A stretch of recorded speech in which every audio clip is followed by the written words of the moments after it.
Welcome to Oxford News This Week. I'm Elgin Nichols. And I'm Terry Stiles. In this week's news, a local woman uses business to help with infertility. A local official takes a dentist for a 14,000-foot plunge.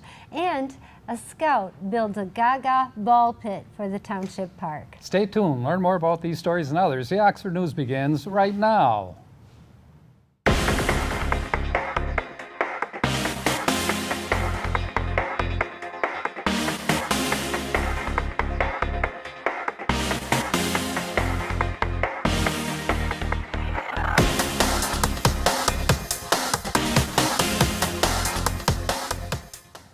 There's been a parting of the ways between the Oxford Chamber of Commerce and its executive director, with each side having a different story to tell. Former Chamber Director Nicole Stewart was fired from her position, which she held since July 2015. She says that she was fired without warning by Chamber President Dep Uren. However, Uren says she does not have the power to do so, and it must be the board decision to do it. The board voted to release Stewart after a confrontation between Stewart and Uren last week. Stewart was the fourth director of the chamber since February 2007. Two of the previous directors, Amy Elder and Holly Bills, were fired as well. A local Boy Scout's hard work, determination, and desire to give back to his community paid off for Oxford Township Park. Oxford Seymour Lake Township Park now has a ball pit. 14-year-old Sean Patterson and his team of fellow scouts worked with the Oxford Township Parks and Recreation staff to construct the octagonal pit next to the basketball courts at Seymour Lake Park. The crew spent 6.5 hours building the pit, which is 44 inches tall and a diameter of nearly 20 feet. Have fun out there. Usually the most exciting thing that can happen on a golf course is a player making a hole-in-one. But Tim Colon, general manager of the Oxford Hills Golf Club, can top that because he saved a person's life on the course. Last week, 80-year-old Lakeville resident Robert Skipinski was playing the course when he went into cardiac arrest. A golfer ran back to the clubhouse to call 911, and Colon jumped into a cart and rushed to the scene, where he administered CPR until the Oxford Fire Department arrived. Residents should keep in mind there are local ordinances to follow when dealing with fireworks over the holiday. Township and village residents are only allowed to discharge consumer-grade fireworks without a permit from Tuesday, July 3rd through Thursday, July 5th. The only exception is between the hours of midnight and 8 a.m. when the use of fireworks is prohibited under both the township and the village ordinance. A 2012 state law allows fireworks to be discharged on the day before and the day of and the day after 10 specific national holidays, one of which is Independence Day. Please be careful when enjoying the holiday. A sign representing hope, help, and neighborly compassion was added to the M24 corridor last week. It was a sign advertising the Oxford Orion Fish's new pantry, located at 1060 South Lapeer Road in Oxford.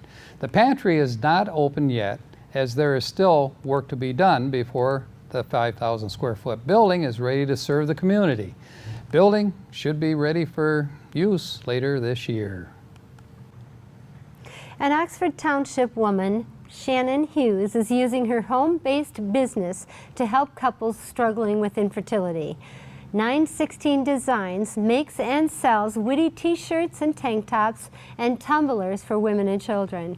Because Hughes and her husband, Matt, were diagnosed with infertility in the spring of 2017, part of the business includes a mission called 1 in 8 to provide couples with a financial support as they undergo fertility treatments, procedures, and surgeries.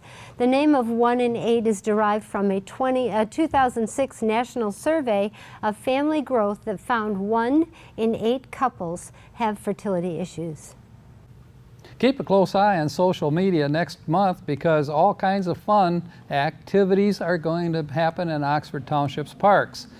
July is National Recreation Month, and to celebrate, the Oxford Township Parks and Recreation Department is planning 4 events as part of the Pop-Up in Park program. The first pop-up will take place in Seymour Lake Township Park on Friday, July 6th, beginning at 6 p.m. This is at the location of the Seymour Celebration.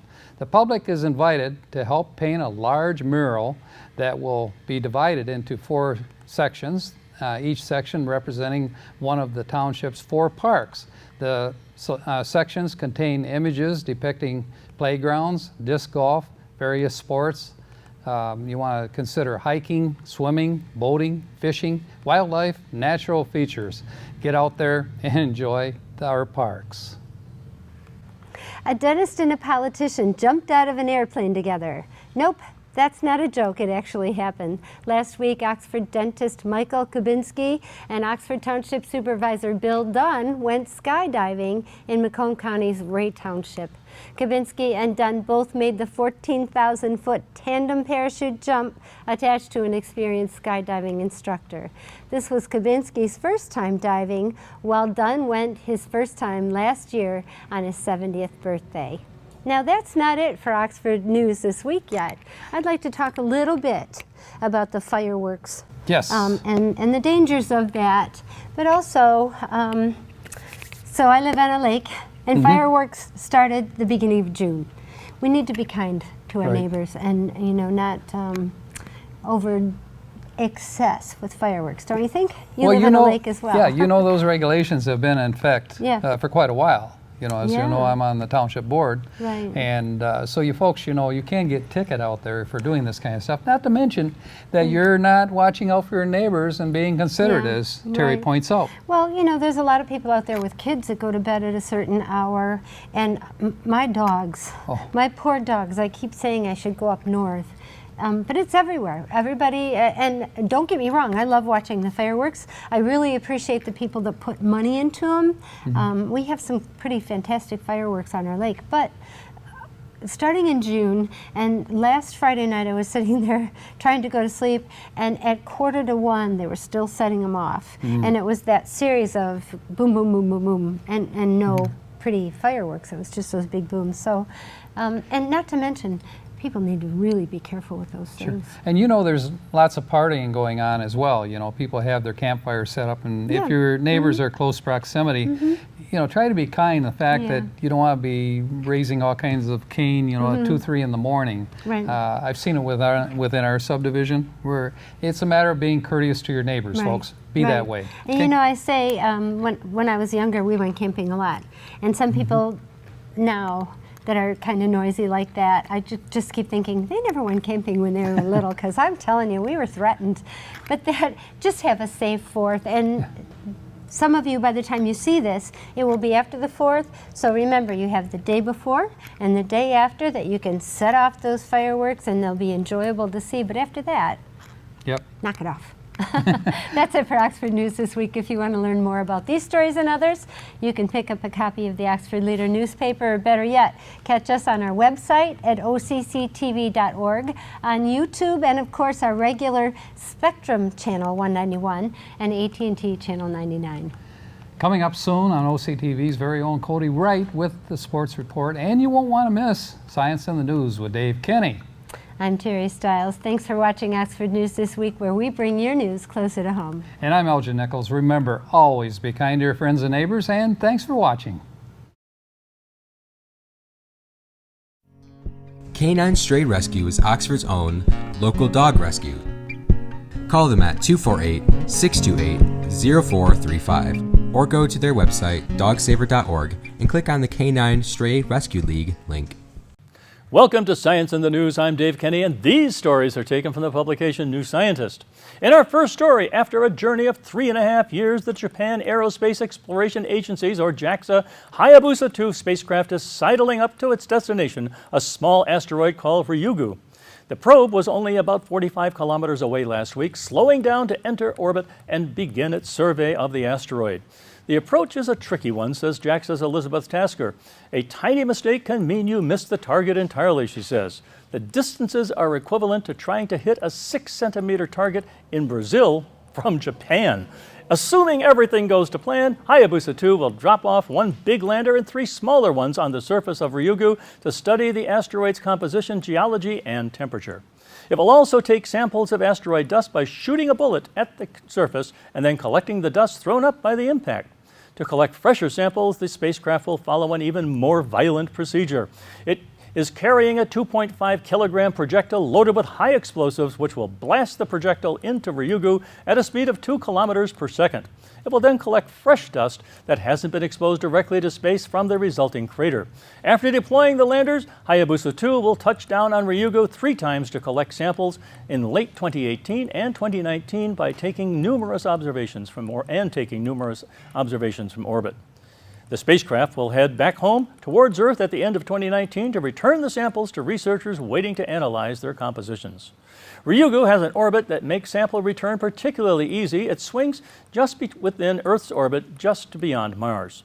It's a relatively small asteroid, less than a kilometer across, and it spins once every 7.6 hours. Hayabusa 2's first pictures of Ryugu showed an angular rock with a ridge circling its equator. There is a large boulder or cliff about 150 meters across sitting at its top, as well as other apparent clusters of rocks settled on its surface. It's riddled with small depressions that could be craters from collisions with other space rocks, and it is generally believed that small asteroids that are less than 1 kilometer, such as Ryugu, were created fairly recently in the solar system's history, although that's several 100 million years, during the fragmentation of a larger parent body. Hayabusa 2 team member C.G. Sichuan, I hope I got that right, wrote at the JAXA website. Ryugu's terrain will tell us about the division from the parent body and the asteroid's subsequent evolution. This is important because the parent bodies of asteroids were the building blocks of planets in the early solar system. Studying asteroids like Ryugu can tell us what these building blocks were made of, which may help us determine how certain materials, like water, came to be on Earth and other planets. In our next story, eels exposed to traces of cocaine in water become hyperactive and experience muscle damage. They may struggle to complete their long migration as a result. The finding adds to evidence that drugs in fresh water can harm wildlife even at low levels. Anna Capaldo at the University of Naples Federico II in Italy and her colleagues studied European eels.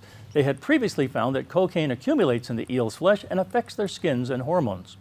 The team kept 150 eels in tanks for 50 days. Some of the tanks contained a low level of cocaine, just 20 nanograms per liter, akin to that found in some rivers. The rest held tap water. Those exposed to cocaine were hyperactive, swimming faster than the control eels. The researchers found that exposed eel skeletal muscle, which powers swimming, was swollen, and in some cases the muscle fibers were broken. The damage was still there if eels had been allowed to recover in cocaine-free water for 3 to 10 days. Since cocaine accumulates in the eel's flesh, people who eat them will be consuming low levels of the drug, although probably not enough to have any effect. In our last story, women who eat less red meat have a lower risk of endometriosis.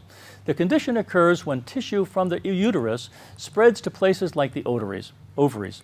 It affects 1 in 10 women of reproductive age and can result in infertility. Its cause is unclear, but it may relate to excess levels of the hormone estrogen. Red meat is thought to affect estrogen levels. Holly Harris at the Fred Hutchinson Cancer Research Center in Seattle and her team tracked 80,000 women for 22 years. They found 2 servings of red meat a day raised the risk of having endometriosis by 56% compared with those eating no more than 1 serving a week. Wow. Well, that's it for this edition of Science in the News. I'm Dave Kenny. Stay tuned to Oxford Community Television.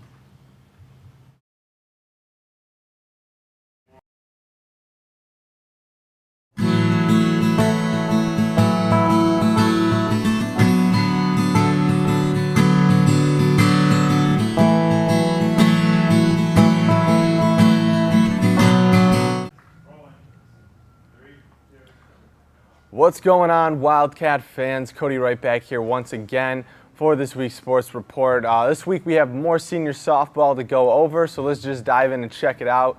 Last week we did report on the very high-scoring game, but loss we took against Rochester 20-19. We will be taking on Rochester again this Wednesday, so we'll have to wait and see how these guys do once again. This week, however, we took on Birmingham. This wasn't the first time we faced them this year, and I spoke with a few of the guys before the game, and apparently we did very well earlier this season against them.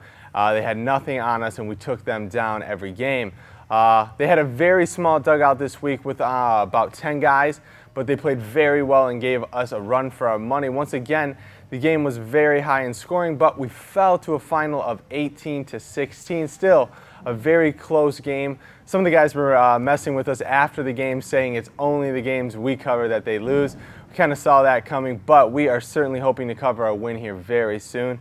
Like I said, during the game and during last week's report, these games are very high in score, but they are very close. It's not like we are playing poorly. Baseball is just a game of inches, and the slightest things can win or lose the game for you.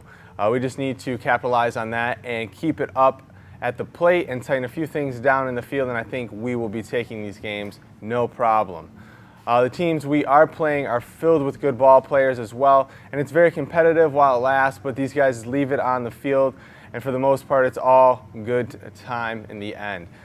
Although we did lose, we still managed to talk with Oxford coach John once again after the game. He's always willing to talk about his team, and he does a great job keeping these guys together to do this every summer. Anyways, let's see what he had to say. All right, well, here we go. Another loss, and you know what? I thought you guys would blame it on the camera crew. We covered 2 games. You lost both, and I was walking. I hear it's those guys on the camera. Where were you last Wednesday when we beat Clarkston? Yeah, really. No, you got to handle these guys. They played well. You know, they only had, 10 players? Yeah, and they're all good. That is a very distinct advantage in this league because they bat, the top guys bat 6 or 7 times. I think they played 7 times they batted. But no excuses. We just we let that happen, and we didn't hit the ball again. Yeah, well, they had the one guy had 6 hits today. That was you. Get over here. Good game on the plate today. Good game. He's a good ball player. Oh, yeah. They got a lot of good ball players. Their underrated player is their pitcher, Billy. He's 80 years old. Was he really? He's 80 years old, and he used to play for us. Really? Yeah, but he gets on base every He didn't renew his contract? No. He said I was supposed to call him. I guess senior moment, I forgot. Oh, man. No, he's a good pitcher and he's a good hitter. He can do it all, and he always gets on base. Yeah. He always gets on base. But this is a good team. You can't cut these guys any slack. They're good. Oh, I know. Very I good mean, team.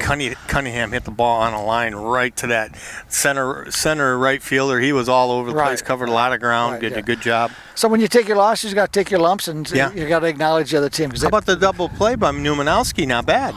He does that all the time. Isn't he? He has no fear out there. I know. Watch him running the bases. Watch his eyes. He has no fear. Yeah. Good job, guys. Good game. Thank you, guys. Thank you. Yep. Good game.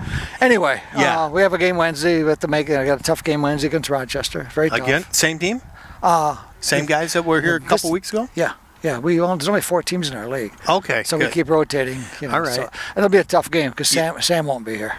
Oh, wow. Antonazu won't be here? Who? Sam Antonazu? Yeah. So I might have to play first base. There you go. Well, hopefully we get a victory. We got to get some hits. We'll do our best. It's just stringing them together. That's the thing. We got good play putting them all together. I'll take note of that. I'll see what I can do. See what you can do. Okay. Thank you very much. Thanks, John. Enjoy.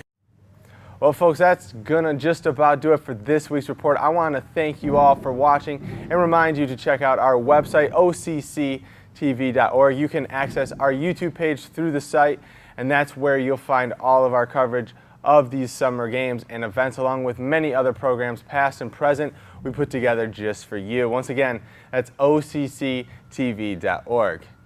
And that is going to do it for this week's report. I want to thank you all for watching and remind you to tune in next time. Till then, I'm Cody Wright. Go Wildcats.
Hi, I'm Rachel Baker, and welcome to OCTV's weekly calendar of events, where we feature community activities and family outings around Oxford, Leonard, and Lake Orion. If you or your organization would like us to get your message out to the public, please contact us for more information at our studio. Our number is 248-628-9658, or go to our website at occtv.org. If you love reading, consider the summer reading program at the Oxford Library. They cater to children, teens, and adults. The library also offers a new craft club called Make and Take Mondays. Each Monday from 1 to 5 p.m., make your own cool craft. This week, for example, they're going to decorate guitar picks, and next week they'll work on dream catchers. Remember, you don't have to register for this class, so just come in whenever you want. Also, enjoy a craft on the first Saturday of each month with Maker Saturdays from 12 to 4. This July 7th, get your creative juices flowing with Oxford Library's Saturday Crafts. For more information, go to miopl.org. This Saturday, July 7th, sign up for a garage sale that will double as a crafter and vendor sale at Seymour Lake Park. Bring what you want to get rid of, along with your own tables and chairs. Setup will commence at 9:30, and the sale will run from 11 to 4. The cost for a spot is $15 or $10 for Oxford residents. This is a great opportunity to make a little cash, and it'll be easy. Hundreds of people will be there. Go to the Oxford Parks and Rec website to open your application. This Wednesday is the 4th of July. It's time to honor the Founding Fathers and the birth of our country, and what better way to celebrate America than to watch a fireworks show? There will be plenty of fireworks shows to attend nearby throughout the week. Although Lake Orion and Leonard have already had their fireworks shows, there are still plenty to enjoy. On July 4th, for example, you can watch fireworks in Clarkston. For details on more events you can attend, go to oaklandcountyblog.com. As you probably know, school is out. Want to keep your kids from getting too bored? Try summer day camps around Oakland County. There's a camp at the North Oakland Family YMCA in Auburn Hills you can try, or perhaps consider the Cedar Crest Academy summer camps in Clarkston. If you think your kids would enjoy horseback riding, go to the Rochester Hills Stables. The name is slightly misleading though, because they're located in Leonard off of Rochester Road. They offer riding classes and day camps even. So check out their rates at rochesterhillsstables.com. On Friday, July 6th and Saturday the 7th, come to the Seymour Celebration and Fireworks Show from noon to 11 p.m. Enjoy inflatables, a baseball tournament, a garage sale, and live entertainment. There's over 20 amusement park rides available for you as well. Wristbands cost $20 and parking is $5 after 7 p.m. Tickets may be purchased online for $17. Go online to SeymourCelebration.com to buy yours today. Rev up your muscle cars because we're going cruising. On July 17th, bring your best to Culver's Lake on Lake Orion from 4 to 8 p.m. This is a weekly cruise and one of Oakland's largest. They typically see between 250 to 300 cars. There's over $250 to win in prizes, and Cruiser of the Week will receive a Culver's 25 gift card. There will be raffles and a DJ there as well. And finally, the Oxford Orion Fish Organization provides non-perishable groceries to those in need. All their services rely on the community's support, so your donations are crucial. While you can donate any non-perishable item for donation, they have monthly wish lists. This July, they're asking for canned pineapples, mandarin oranges, chili, chunky soup, and hamburger helper. Did you know the Oxford Orion Fish gives out more than just food? They give out personal hygiene items such as soap, shampoo, and shaving cream. They also require basic staples such as garbage bags and Kleenex as well. You can drop off your donations at their main office at 487 First Street in Oxford Township, or there are many other locations throughout Lake Orion, Oxford, and Leonard listed online. For any questions, call the phone number below or email them at oxfordorionfish@gmail.com. This is Oxford Community TV, and I'm your local host, Rachel Baker. Please join us again for your weekly calendar of events.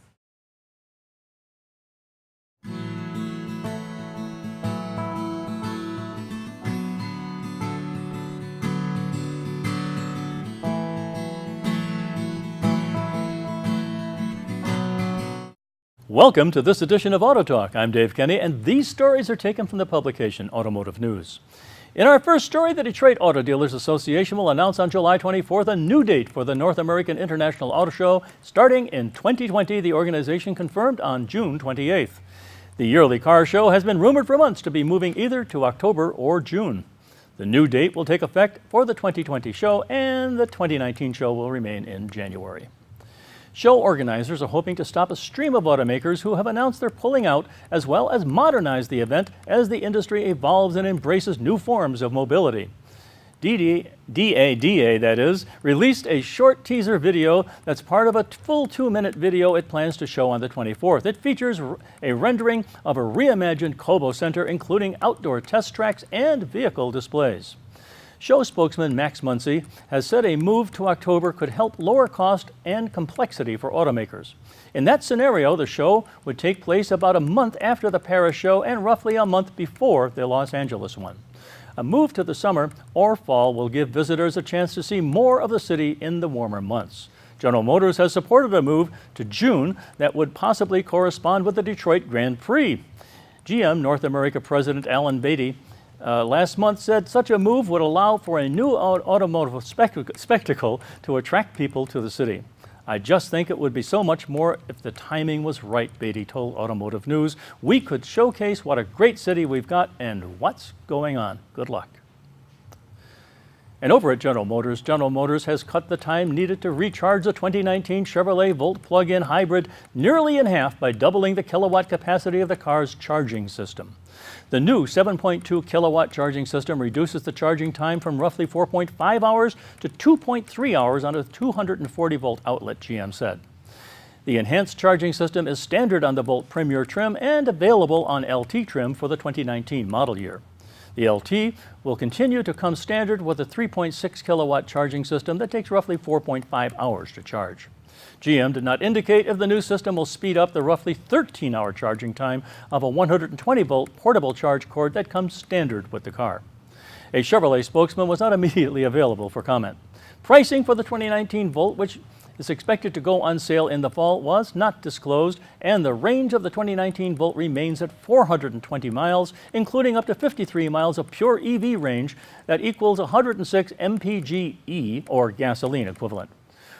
Once the car's battery runs low, a gas-powered generator kicks in to extend the power of the 1.5-liter direct injected engine. The new charging system is part of a freshening of the plug-in vehicle that also includes updated safety and convenience features, and they include new low and regen on-demand settings that enable increased regenerative capability when the drivers let off the accelerator pedal, and an optional automatic engine-assisted heating system to be deferred until much lower temperatures, minus 13 degrees Fahrenheit, for more all-electric operation. The car's first power driver's seat, which comes standard on the Premier and available on the LT models, and a new rear-view camera system, and an updated pedestrian alert system that now uses front and rear speakers to provide audible alerts. Upgraded entertainment system is also available with an 8-inch diagonal color touchscreen. Nice car. And on the recall front, Toyota Motor Corporation is recalling 115,000 Lexus vehicles in the United States to address potential fuel leaks in the engine. The recall covers 2006 to 2013 Lexus IS 350s, 2010 to 2014 Lexus IS 350Cs, and 2007 to 2011 a Lexus GS 350 and GS 450H models, Toyota said on June 26. Vehicles covered by the recall are equipped with a 3.5-liter V6 engine, the company said in a statement. The diaphragm material in the fuel pulsation dampers in this engine may harden over time and crack, causing fuel to leak, the company said, and a fuel leak can increase the risk of a vehicle fire. A Toyota spokesman would not comment on whether there were any injuries or deaths associated with the recall, and Lexus dealers will replace the fuel delivery pipe with a new one containing improved pulsation dampers. Owners will receive a notification by mail starting in August, and safety recall information by VIN number is available on Toyota's website or through the NHTSA site. Well, that's all for this edition of Auto Talk. I'm Dave Kenny, and as always, may the wind be at your back as you cruise down life's highways. Stay tuned to Oxford Community Television.